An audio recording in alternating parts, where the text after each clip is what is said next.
নমস্কার, সবাইকে স্বাগত জানাচ্ছি এখনকার অনুষ্ঠান এবং অনুষ্ঠান অবশ্যই জ্যোতিষ জগতের বেদবাক্যকে নিয়ে। সুভাষ শাস্ত্রী সরাসরি হটসেটে অনেক স্বাগত সুভাষদাকে আমাদের অনুষ্ঠানে আসার জন্য। আজকে এই রবিবারের অনুষ্ঠান, গতকাল একটা কথা বলছিলাম, কোনো রকম যদি কারুর অপমৃত্যু হয় বিষ্ণু পদপাদ্যে গিয়ে তার নামে সংকল্প করে পুজো দেওয়া উচিত, মাথায় রাখবেন। যদি আপনার চেনাশোনানো কারুর হয় সেটা গিয়ে তার কান পর্যন্ত পৌঁছে দেবেন। যার মৃত্যু হয়েছে তার আত্মা যাতে কষ্ট না পায় বিষ্ণু পদপাদ্যে গিয়ে পুজো দেওয়া উচিত। বিষ্ণু পদপাদ্য নেটে দেখে নেবেন, গয়াতে আছে বিহারে, আর কোথায় আছে নেটের থেকে আপনারা সন্ধান নেবেন। ভগবান বিষ্ণুর পুজো করা উচিত। পালনকর্তার পুজো দিলে সন্তানের অপমৃত্যু হলে কিংবা কারোর যদি অপমৃত্যু হয়, অপঘাতে মৃত্যু হয়, তার দগ্ধিত আত্মা যাতে শান্তি পায়, শাস্ত্রে এই কথা বলা আছে। তৎকালীন সময়ে যে সব ঘটনা ঘটছে তার ভিত্তিতে আজকে এই অনুষ্ঠান। গতকাল শনিবারও বলেছিলাম, আজকের এই অনুষ্ঠানও আপনাদেরকে জানালাম। আরও কিছু জানাবো যে এনিমি নিয়ে প্রবলেম সর্বত্র আছে, ভারতবর্ষের কোনায় কোনায় আছে, পুরো গ্লোবের কোনায় কোনায় আছে। গরিব বড় লোক, first world, third world, Hindu মুসলমান, শিখ খ্রিস্টান ইসাই সবার আছে, যে কোনো ধর্মের আছে। যে ধর্ম মানে না তারও আছে, তা তিনিও এর বাইরে নয়। রাশিফলটাকে পড়ে নেব, রাশিফল পড়ার পরে তার কিছু উপায় বলে দেবো, তার সাথে বলে দেবো আরও 5টা রাশি। বছরের তো শেষে চলে এসেছি, সেপ্টেম্বর মাসে প্রবেশ করেছি, 3 মাসও বাকি নেই বছর শেষ হতে। কারা খুব চূড়ান্ত খারাপ অবস্থার মধ্যে ঢুকতে চলেছে, কি করে তারা নিজেকে সেই আলিবাবার গুহায় ঢুকে যেয়ে মাথা ঘুরে পড়ে মৃত্যুর থেকে, মানে অসহায় হওয়ার থেকে বেরিয়ে আসার মন্ত্রটি যাতে খুঁজে পান। অনুষ্ঠানে ফোন নিচ্ছি না, আপনাদের সবাইকে ইনফরমেশনগুলো জানাবো, আপনারা জানবেন। বুঝতে না পারলে আরেকবার ইউটিউবে 15 মিনিট পরে শুনে নেবেন আপনার জায়গাটা। মেষ রাশি, কর্মক্ষেত্রে অশান্তি, আর্থিক ক্ষতি, সুযোগ নষ্ট, বিদ্যায় সাফল্য। বৃষ রাশি, নতুন কর্মযোগ, ভ্রমণ, হয়রানি, বিবাহযোগ। মিথুন রাশি, আর্থিক শুভ, গোপন শত্রুতা, শরীর ভালো না, গোপন শত্রুতা। বেলা থেকে বলছে কালকে, আমি বলছি আসতে হবে না ভাই, তুমি ভাগো এখান থেকে, তুমি যে বেঁচে আছো তাই তোমার ভাগ্য ভালো, তোমার কিছু করতে পারবো না। কর্কট, শরীর ভালো নয়, মতবিরোধ, কাজে বাধা, প্রেম প্রণয়ের যোগ। তার মানে হতেও পারে, কাটতেও পারে। Right or cross, man to man, every man is difference, every prediction is difference. ওই বলে দিলাম সবার হবে না, কোথাও যাবে, কোথাও হবে, কোথাও হবে, কোথাও যাবে। সিংহ রাশি, সম্পত্তিজনিত অসুবিধে, শরীর এখন ভালো, মানসিক কষ্ট, অর্থ ব্যয়। পূর্ব ফাল্গুনী নক্ষত্র হলে শুক্রের নক্ষত্র, টাকা পয়সার চাপ চলছে প্রাপ্তবয়স্ক। আচমকা শারীরিকভাবে ব্রেকডাউন ঘটতে পারে পূর্ব ফাল্গুনী নক্ষত্র হলে। আর যদি আপনার মঘা নক্ষত্র হয় তাহলে আপনি শরীর খারাপ হলে রিকভারির দিকে আছেন, জান বাঁচবে। বলে হিন্দিতে কাহাবাত হ্যায়, জান হ্যায় তো জাহান হ্যায়, জান বাঁচবে এখানে। কন্যা, আর্থিক ক্ষতি, মানসিক হতাশা, সমস্যার সমাধান, দীর্ঘদিনের কোনো আটকে থাকা সমস্যার সমাধান, কিন্তু ভাই কিছুটা মানসিক হয়রানি আপনি হবেন। সাপ্তাহিক রাশিফল, কয়েক মাসই হয়রানি হতে পারেন, ম্যাক্স টু ম্যাক্স ধরে রাখতে পারেন 2 মাস আপনি হয়রান হবেন, আলটিমেট সমাধান বেরোবে, হয়রান হবেন। তুলা, প্রেম প্রণয় যোগ, ব্যবসায়িক ক্ষতি, কর্মক্ষেত্রে পরিবর্তন, মানসিক শান্তিটা তুলা রাশি একটু পাবেন। বৃশ্চিক, শরীর ভালো নয়, অপবাদ, হতাশা, এবং নিজের লোকের সাথে মতবিরোধ। ধনু, কর্মক্ষেত্রে অশান্তি, মানসিক ক্লান্তি, শরীর সমস্যা, সাংসারিক অশান্তি, কোনো জিনিস খোয়া যাবে, সেটা সব থেকে মহা জিনিস অর্থও হতে পারে। জিনিস যদি জিনিস হয় তাহলে মহা জিনিস তো টাকা, টাকা দিয়ে সব কিছু জিনিস হয়, তাহলে টাকাও আপনার অর্থহানি যোগও রয়েছে। মকর, আর্থিক শুভ, সম্পর্কের বাধা, কর্মে ক্ষতি, কার্যসিদ্ধি। কুম্ভ, এই সপ্তাহে ভালো নয়, সাবধান থাকবেন, নিজেকে প্রোটেক্ট রাখার চেষ্টা করবেন, প্রতিদিনের চেষ্টা করবেন নিজেকে প্রোটেক্ট রাখার। মীন, কার্যসিদ্ধি, প্রাপ্তিযোগ, মতবিরোধ, মানসিক হয়রানি। মীন, কার্যসিদ্ধি, মতবিরোধ, প্রাপ্তিযোগটা গুড নিউজ, মানসিক হয়রানি। রাশিফল শেষ। রাশিফল শেষ এবং অবশ্যই বলবো যে সুভাষ দা এবং সুভাষ শাস্ত্রী মানে আমরা প্রত্যেকেই জানি যে সুভাষ দা সফলতা দেন, এবং বিশেষ করে বলবো যে তার কাছে মানুষ আসতে চান প্রতিকার প্রতিবিধানে, যাকে দেওয়ার প্রতিকার উনি তাকেই দেন, এটাও বাস্তব সুভাষ দা। যেটা বলছিলাম যে আপনাদের রেমিডি অ্যাসেম্বল করার কাজ গতকাল চলবে, দুর্গাপুজো টু কালী পুজো পর্যন্ত চলবে, তারপরে ওই কাজটা করবো না, বন্ধ। আমার মনে হয়েছে যে আমার লাস্ট 35 বছরের কেরিয়ারে যদি এরকম অ্যাসেম্বল করে দেওয়া যায়, তারা সেই পুরনো জিনিসের বেনিফিট এখনকার সময়ের সাথে পায়, তাহলে কেমন হয়। সেই মনের টান থেকে সেটা করা, কালী পুজো পর্যন্ত করবো, দেওয়ালি পর্যন্ত করব, তারপরে এই কাজটি আর করবো না। এক, শত্রুতা থেকে পরিত্রাণ,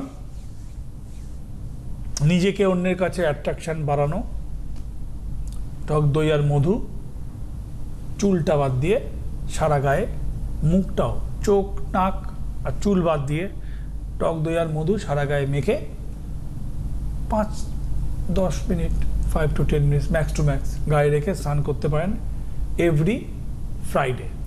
কোনো মেয়ের যদি শারীরিক বাধাও পড়ে, শি ক্যান ডু অলসো। 1 নম্বর। 2 নম্বর হচ্ছে যে 5টা রাশির সময় খারাপ, তাদের মধ্যে মেষ রাশি হচ্ছে নাম্বার 1। খুব খারাপ সময় চলছে। যাদের মেষ রাশি প্রাপ্তবয়স্ক মানুষ, মানে নারী পুরুষ শুনছেন, তারা বুঝতে পারবেন কি খারাপ সময় চলছে। আর এখানে 3টে নক্ষত্রের ভাগ আছে। ফার্স্ট নক্ষত্র অশ্বিনী নক্ষত্র, খুবই খারাপ সময় শুরু হয়ে গেছে। ভরণী নক্ষত্র অনেকটা বেটার, ভরণী নক্ষত্র অনেকটা বেটার। কিন্তু কৃত্তিকা নক্ষত্রের কপালে আর অশ্বিনীর কপালে সব থেকে বেশি দুঃখ জুটবে আগামী 3 মাস। এবছর যে এখান থেকে যে লেফট রয়েছে এবছরে, মানে বাকি যেটা রয়েছে, যে 2024 সালের যে লেন্থ অফ এন্ড,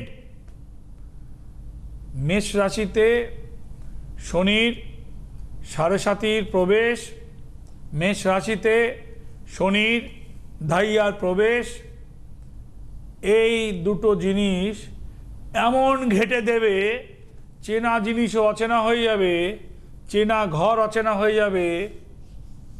এবার পড়ে গিয়ে আপনার কোমরের বল ভাঙবে না, পা ভাঙবে, হাঁটুতে চোট পাবেন না, আপনার গোড়ালি মচকে গিয়ে হাড়ে ক্র্যাক হবে না, আপনার কেরিয়ার শেষ হয়ে যাবে। ওটা ম্যান টু ম্যান ডিফার করে। Every horoscope is difference aspect, গ্রহের পজিশন সন্নিবেশ অনুযায়ী নির্ভর করবে আপনার কি দফা রফা বেরোবে। মেষ রাশি অশ্বিনী নক্ষত্র, মেষ রাশি ভরণী নক্ষত্র যদি হয় ভালো, তুলনায় ভালো। কারণ একটা রাশিতে যখন প্রবেশ হয়, তার নক্ষত্র বিন্যাস অনুযায়ী সেখানে তার মুভমেন্ট চেঞ্জেস হতে থাকে, তুলনায় ভালো। আর এখানে যদি সিংহ রাশি হয়, শরীর কিছুটা ভালো হবে। যদি ধনু রাশি হয়, মূলা নক্ষত্র হয়, কেতু নক্ষত্র। যদি মেষ রাশি অশ্বিনী নক্ষত্র হয়, কেতুর নক্ষত্র। যদি সিংহ রাশি মঘা নক্ষত্র হয়, কেতুর নক্ষত্র। তাহলে কেতুর নক্ষত্রগুলোর অবস্থা সব থেকে খারাপ, সেটা মেষ টু সিংহ টু ধনু। এই কেতুর নক্ষত্রের অবস্থান সব থেকে খারাপ। ধনু রাশি রিকভারি করবে, শারীরিক মৃত্যুযোগ নেই, ডাক্তার পয়সা খাবে, শরীর আপনি অলমোস্ট 2-3 বছর পিছিয়ে যাবেন, বাট তবুও আপনি ধীরে ধীরে রিকভারি করবেন। ডোন্ট বি প্যানিক, ভয় পাওয়ার কোনো জায়গা নেই। কিছু ঘরোয়া সিস্টেম পেলে আপনার ডেভেলপ হয়, কিছু প্রফেশনাল বুদ্ধি পেলে আপনার জন্য ভালো হয়। দেখুন, বলে একটা কথা আছে, কথা কওয়া কথার কথা নয়। আরও একটা কথা আছে, সহজ কথা বলা কিন্তু সহজ কাজ নয়। তো প্রফেশনাল বুদ্ধি এমনই হয়, ধরুন আপনাকে আমি একটা কিছু বললাম এরকম করুন, আপনি বলেন এটা তো আমি জানি, তুমি জানো, তুমি করেছো, করনি, তুমি মেনেছো, মানোনি। সে তো মন্ত্রের বই কিনলেও দেখা যাবে যে আপনি মন্ত্র, এই মন্ত্রগুলো আমি জানি, তোমার কাজ হবে না তো, তোমার তো গুরু দরকার। তার সেই গুরুর মুখ থেকে তুমি যখন শুনবে তখন সেটাই কাজ হবে। তো সেই রকম প্রফেশনাল টাচ পেলে আপনার ভালো হবে। এবার প্রফেশনাল টাচ সেটা প্রফেশনাল ব্যক্তিই ঠিক করবে, সেই টাচটা কি আপনার রেমিডিয়াল টাচ হবে, সেই টাচটা কি আপনার কিছু অ্যাডভাইজিয়াল টাচ হবে, সেই টাচটা কি আপনার কিছু লাইফস্টাইলে চেঞ্জ আনতে হবে, নাকি না আপনার প্রিভেনশন হবে, কি হবে? হু ইজ দ্য জাজ? যাকে দেখাবেন হি ক্যান জাজ কি আপনার লাগবে, how to protect your self. Correct. তো তাহলে কোথায় ছিলাম? মেষ রাশি অশ্বিনী নক্ষত্রে ছিলাম, সিংহ রাশি মঘা নক্ষত্রে ছিলাম, আর ছিলাম ধনু রাশিতে মূলা নক্ষত্র ছিলাম। কেতুর নক্ষত্র সব থেকে খারাপ অবস্থা অশ্বিনী নক্ষত্র। কর্ম যেতে পারে, শরীর খারাপ হতে পারে, শরীর খারাপ মানে হাত পা ভাঙা, কোমরের বল ভাঙা, পা ভাঙা, কি আপনার কনুই ভেঙে গেছে, হাতে কনুই ভেঙলে নয়, হাত নয় রেস্ট দেবেন, চলুন, পা ভেঙে গেছে, শুয়ে ডান্ডা দিয়ে, ওই ডান্ডা দিয়ে না, দড়ি দিয়ে ডান্ডার সাথে টানা দিয়ে বলে শুয়ে পড়, বিছনা ধরে নিয়েছে। কেতুর নক্ষত্রে আর কি হয়? এনিমি প্রবলেম হয়। ওই যে বলছে আমার খুব শত্রুতা, আরে আপনার একা শত্রুতা? শত্রুতা মেরেই ফেলছে মানুষকে, শত্রুতা সারা পৃথিবীতে চলছে। শত্রুতার জন্যে এক একটা রাশির জন্যে এক এক রকম প্রভাব তৈরি হয়। কারুর প্রেমে শত্রুতা, কারুর দোকান খুলছে, একই টাইপের দোকান। কৃষ্ণনগরে ওই পাত্রবাজারে একটা দোকানদার ছিল, আসতো, মানে সকালবেলায় রাত্রিবেলা কি করে, ওর দোকানে আগুন ফাগুন দেখায়, দেখিয়ে ধূপ ধুনো দেয়, জল ফল ছিটিয়ে বেচারি বাড়িতে যায়। ভালো দোকান, রানিং দোকান। আর সকালবেলায় এসে দেখে ছাইয়ের মতন গুঁড়ো গুঁড়ো কি দোকানের সামনে পড়ে রয়েছে, ছাইয়ের মতন গুঁড়ো গুঁড়ো, ছাইয়ের মতন গুঁড়ো গুঁড়ো। এখন কবরস্থানের মাটি হতে পারে, উনুনের ছাইতে ওর নামে কিছু পুড়িয়ে সেটা ছিটিয়ে, মানে শ্মশানের ছাই, উনুনের ছাই বলে না, পুড়ে আগুনে পুড়ে রাখ হয়ে খাক হয়ে ছাই হয়ে যা। হ্যাঁ, ওই সেই কাগে আর ওই কচ্ছপের গল্প খুব খ্যাপাচ্ছে। লাস্টে বলেছে যে তোর মুখে ছাই পড়বে, যেই বলে ধপ করে পড়ে গেছে, মাঠ টকর নিয়ে যা। তো মুখে ছাই দিতে গেলে ও যে মুখে ছাই পড়ুক বলেছে, ওর ডান্ডা খুলে গিয়ে দুম করে পড়ে গেছে নিচে। তো ও তো আর পাখি নয়, দোকানে ছাই ছিটি দিয়েছে। বলছে ওইটা ছেটানোর পরে 3-4 বার পর থেকে দোকানে খদ্দের ঢুকছে না, সব ওই পাশের দোকানে গিয়ে ঢুকছে। Is the best way. দেখবেন রাস্তায় বিড়াল গেলে আপনার বিড়াল কাটলে গাড়ি থেমে যাচ্ছে। নিয়ম, থুতু ফেলে এগো। ধরুন ওখানে আর কেউ গাড়ি গেল না, তাহলে আপনি যাবেন না? যাবেন তো, থুতু ফেলে এগো। সেরকম যদি এনিমি দেখেন, আচ্ছা বাড়ির সামনে আমি একটা বহু পুরনো কথা বলতাম, গণেশ, পাথরের গণেশ কিনে তামার পাত্রে গণেশটা মানে একবারে বসা নয়, ওই চেয়ারে বসার মতন গণেশ কিনবেন, পাটা ডুবিয়ে এবং সেই জলগুলো দরজার সামনে, কপাটের সামনে, জানলার সামনে দেবেন, তাহলে কিছু ছেটালেও সেটা প্রভাব। দোকানের ক্ষেত্রে দিস ইজ নট অ্যাপ্লিকেবল। ওই দোকানের সামনে, ওই কৃষ্ণনগরের দোকানের সামনে ছেটালে ওর ছাই ছিটিয়ে যাচ্ছে, ওর দোকানই কদিন পরে ছাই হয়ে যাবে, ওর ভালো মাল পচে খারাপ হয়ে যাবে। আর পাশে স্টেশন রোডের দোকান মানে বুঝতে পারছেন, রানিং কাস্টমার থাকে, পাশের পচা মাল বিক্রি, ভালো মাল পচে গেছে, মর গেল ভোগে। তো মনে রাখবেন, আপনার ভালো চলছে মানে আপনাকে, আপনার বিরুদ্ধে কিন্তু চারিদিক কিন্তু যারা ভালো লোক ঘুরে বেড়াচ্ছে না। আমি সেদিনকে বলছিলাম টিভিতে, একজন ছেলে এসেছিল, সে বলছে আপনি বলছেন যে আপনি আপনার সন্তানকে প্রোটেক্ট করবেন। আমি বললাম, কি অন্যায় কথা বলেছি ভাই?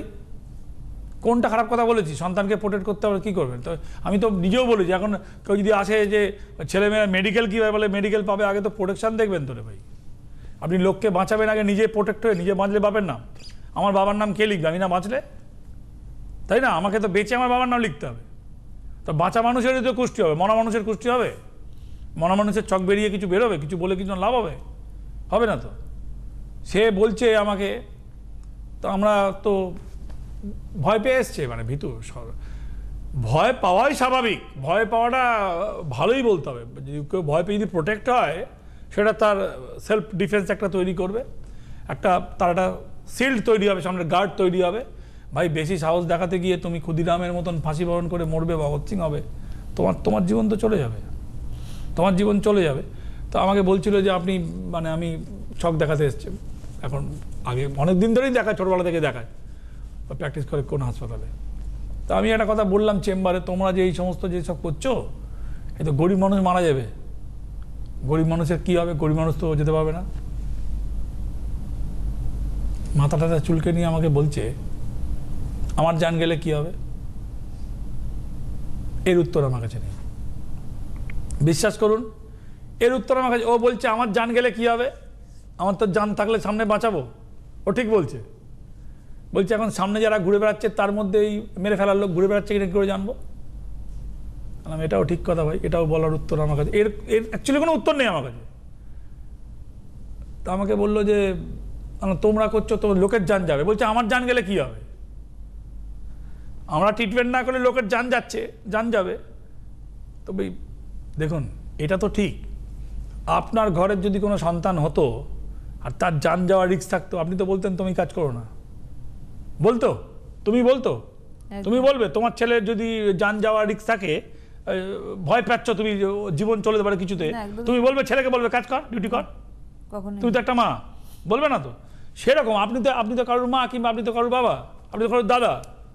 ও যে কথাটা বলেছে, আমি যখন বললাম তুমি কেন করছো না, বলে আমার জান গেলে কি হবে? আমাকে তো টার্গেট করছে। হ্যাঁ হ্যাঁ, আপনি দেখুন চপ, কোনো উত্তর নেই। মানে প্রজা বলছে ঠিক বলছে, তো ও তো বাঁচলে বাঁচাবে, বলছে আমার নিজেরই প্রোটেকশন নেই, আমাকেই কোন সময় সিন্ডিকেট ধরে কি করে দেবে আমি নিয়ে জানি না, আমাকে টার্গেট করছে, তো আমি কি করে কাজ করব? ধর্মঘটে বসে আছে। পরে দেখলাম ঠিকই বলছে, ওরই যদি জান যায় তাহলে ওর সামনেবেলাকে বাঁচিয়ে কি করবে? নিজের না বাঁচলে? বাদ দিন, আপনার সন্তানের প্রোটেক্ট কি করে হবে, মূল subject, come to the point. ওই যে বললাম, আমি প্রশ্ন করাতে আমি কারো কাজ করছি না, আমাকে যা উত্তর দিল তাতে সত্যি আমার কাছে কোনো উত্তর নেই। আমি চিন্তা করে দেখলাম, ও যদি আমার ভাই হতো, কিংবা ওই মেয়েটা যদি আমার বোন হতো, কিংবা আমার কেউ হতো, আমার মেয়ে হতো, আমার বোন হতো, আমার কেউ হতো, তাহলে ভাই আমি তো ওটাই বলতাম যে ভাই আর কাজ করে লাভ নেই, যতক্ষণ না রফা দফা হচ্ছে তুমি আর কাজ করো না। কাজ করে কী হবে? টাকা হবে তো? বলে দরকার নেই টাকার, তুমি সুস্থ থাকো, বেঁচে থাকো, তারপর টাকা হবে। বেঁচে থাকলে টাকা হওয়ার অপশান আছে। জানি না, আমি আমার চিন্তাটা বলেছি। আমি বললাম তুমি তাহলে বেশ করেছো, কাজ করছো না, ধর্মঘট করছো, বেশ করেছো। আমার চিন্তাটা আমি বলেছি, ওর উত্তর শুনে আমার যেটা মূল্য সেটাই বলেছি। This is my personal opinion. এখানে আমি কাউকে জ্ঞান দিতে অভ্যস্ত নই, আমি কাউকে জ্ঞান দিও না।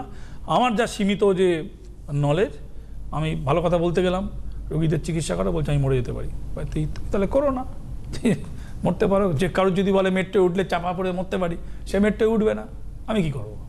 আমি তোকে ঠেলে তুলবো না জোর করে। কিন্তু এই তো 3টে রাশি তো বললাম, সাথে মীন রাশিতে শনি কিন্তু মারক প্ল্যানেট। শনি আর কেতু কিন্তু মারক প্ল্যানেট। জীবন নাশ কিন্তু, অপমৃত্যু কিন্তু কেতুর জন্য হয়, অপমৃত্যু কিন্তু শত্রুতার জন্য হয়, অপমৃত্যু কিন্তু আপনার চক্রান্ত,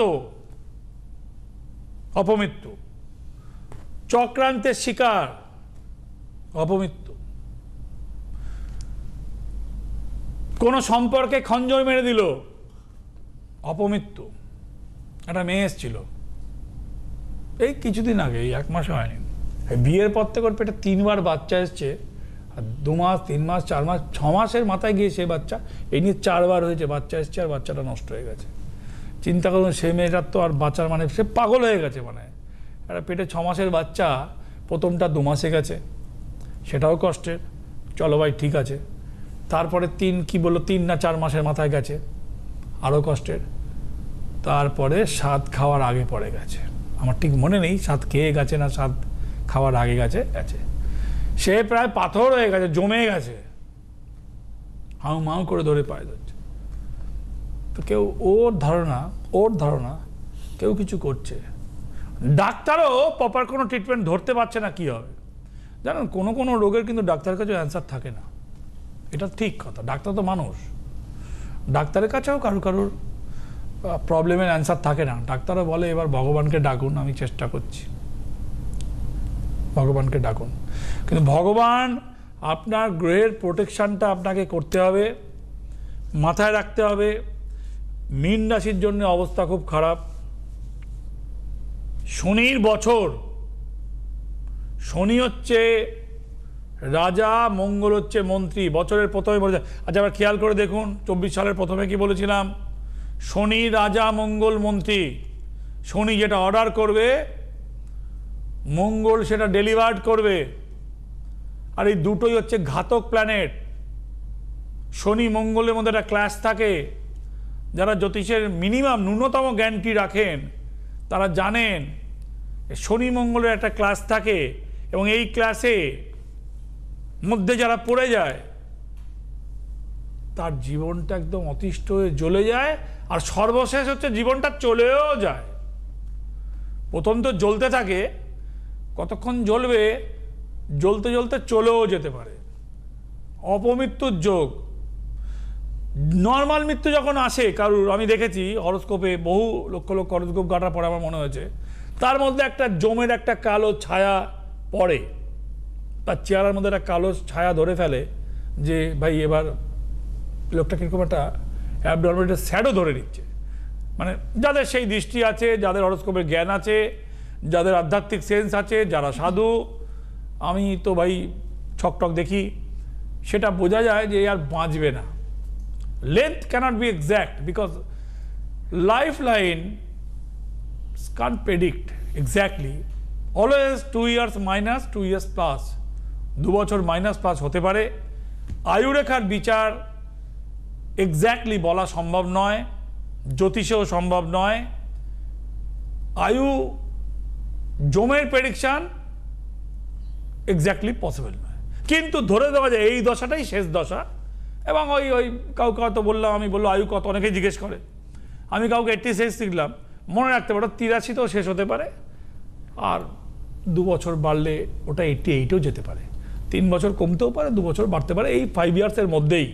কেননা এই যে 5টা আঙুল আছে, 5টা আঙুলের পঞ্চতত্ত্ব, অগ্নি, পৃথ্বী, জল, বায়ু, আকাশ, বড় আঙুলটা অগ্নি, পৃথ্বী, জল, বায়ু, আকাশ, পঞ্চতত্ত্ব। ওই 5 বছরের প্রেডিকশান কম বেশির মধ্যে কিন্তু আয়ুরেখা থাকে। আচ্ছা, এনিমি প্রোটেকশানের জন্য আমি কথা বলছিলাম, সামনের সপ্তাহে একটা কমপ্লিট অনুষ্ঠান করে দেবো, ঘরোয়া আপনারা কিভাবে অন্তত প্রোটেক্ট হতে পারেন। দেখুন, বললাম না কোথাও প্রফেশনাল টাচ আপনাকে রেমেডি লাগবে, কোথাও প্রফেশনাল টাচ আপনার কিছু প্রফেশনাল অ্যাডভাইস লাগবে, বাস্তুর মধ্যে কোথাও নেগেটিভিটি লুকিয়ে রয়েছে, কোথাও চারিধার থেকে কিছু ছেটাচ্ছে। ভাই, আপনার একটা মেয়ে জিমে গেছিল, সেই মেয়েটাকে জিমের ছেলেগুলো টার্গেট করে, মেন্টাল বাচ্চা মেয়ে এমন করে দিয়েছে, সে একটা মানসিক রোগীতে পরিণত হয়েছে। মানে কিছু জিমের ছেলে মেয়েদের টার্গেট করে, আমার বলতে খুব খারাপ লাগছে, করে। যারা ভুক্তভোগী, যে মেয়েরা জিমে যায়, তারা কিছু মেয়ে তো ভুক্তভোগী এরকম এসেছিল, টার্গেট করে। আমি প্রত্যেকটা এনিমি থেকে কি করে বাড়ির মধ্যে নিজের যা পা হ্যাড্ডা প্যাড্ডা শ্বশুর শাশুড়ি থেকে ওর মধ্যে যায় শত্রুতা ঝামেলা পাকায়। আমি একটা কমপ্লিট অনুষ্ঠান রাখবো নেক্সট উইকে, আজকে পয়েন্টগুলো বললাম, নেক্সট উইকে একটা কমপ্লিট প্রোগ্রাম রাখবো যেখান থেকে আপনারা এনিমি থেকে প্রোটেক্ট হতে পারেন, how to protect your own, some কিছু করে আপনি ওন প্রোটেকশন নিজে যাতে তৈরি করতে। অবশ্যই অপেক্ষা থাকবে সেই অনুষ্ঠানে, কি করে শত্রু থেকে আপনি মুক্তি পাবেন, এবং তার জন্য সুভাষ শাস্ত্রী অবশ্যই অপেক্ষা হবে আমাদের অনুষ্ঠানে। ধন্যবাদ জানাবো দাদাকে, ধন্যবাদ আপনাদের জানাই, নমস্কার। জ্যোতিষ হলো বেদের অঙ্গ। আর সুভাষ শাস্ত্রীর কথা জ্যোতিষ জগতে বেদ বাক্য।